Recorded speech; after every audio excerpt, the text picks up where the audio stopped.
Alright, this is percent of change.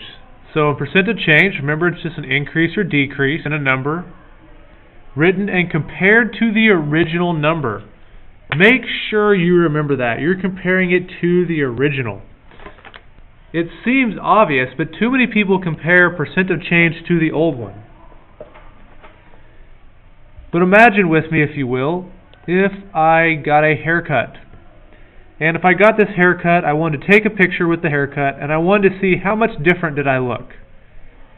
Would I compare the new haircut picture with another new haircut picture? No, of course you wouldn't. You would compare it to the original to see the difference. It's the same thing here.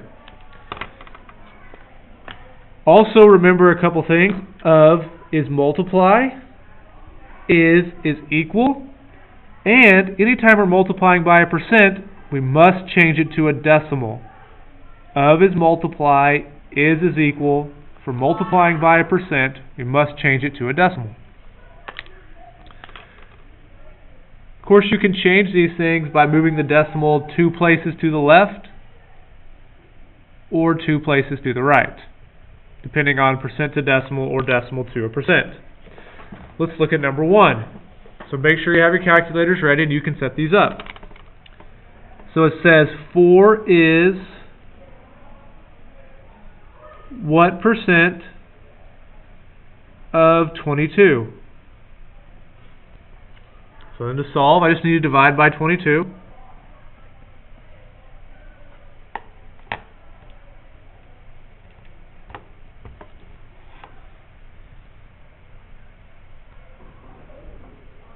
And I got 0.18.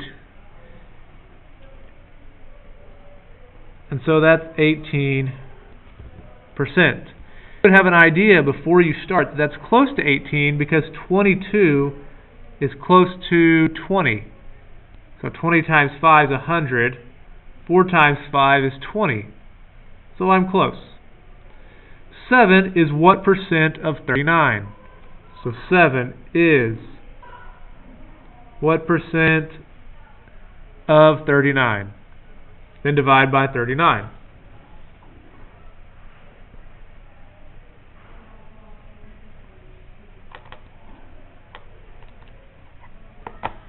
So I'm dividing that. 7 divided by 39. I get 17.9%. Make sure you move the decimal before you get a percent. 17.9. Okay, so it could be another way. I'm just going to do one of each of these because we've done this before. 81 is what percent of 70? Okay, I'm not going to do any more of those because we've seen that. Let's look at number 4. What is 17% of 92?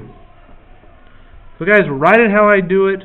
Remember, of is multiply, is equal. I changed my percent to a decimal. All I have to do is do 0.17 times 92. I get my answer, 15.64. Always read the instructions to see if it'll tell you what you should round to. So I have what is 130%, 1.3 of 17. What is 2% of 53? Okay, so let's look at some of our percents of increase or decrease. So we have to remember the new is some percent of the original. So it says my new is 30, my original is 66. So I know it's a decrease. I know it's a decrease. So 30 is what percent of 66?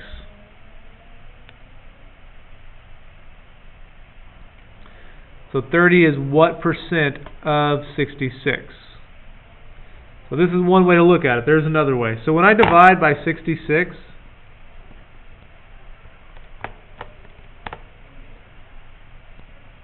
I get 45%.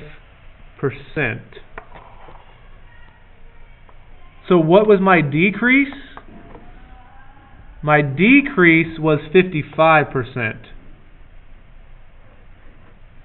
Because, make sure you see that, because if my remainder, what's remaining, 30%, is only 45% of the original, I must have had a 55% decrease.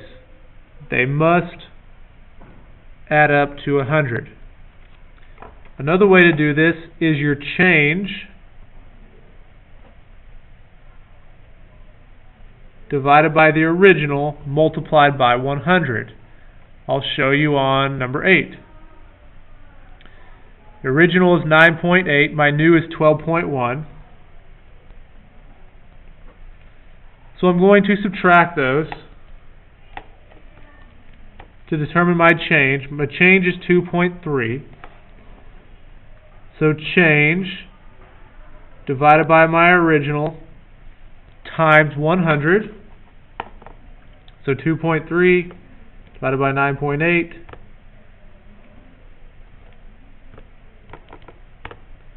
So 23.5%.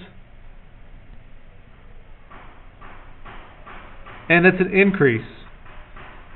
So those are two ways to do it. Remember to label if it's an increase or decrease. Okay, we also have some that look like this. And here's what I'm thinking. The new is what percent of the original? So the new, I don't know what it is. I know it's a 12% increase. So I don't know the new is 12% increase.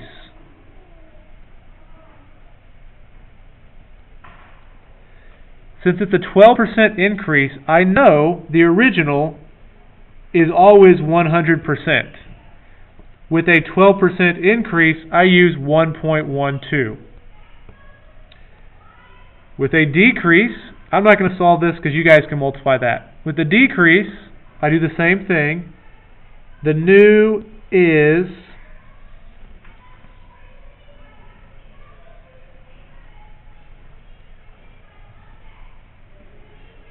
what percent of the original, and I have 0.92 because it was an 8% decrease. So we had the original which was 100. We decreased that by 8%. So you just multiply that and solve. Make sure you look at all these examples. Stop, pause, take notes, have more writing than I do, and take the quiz on Edmodo.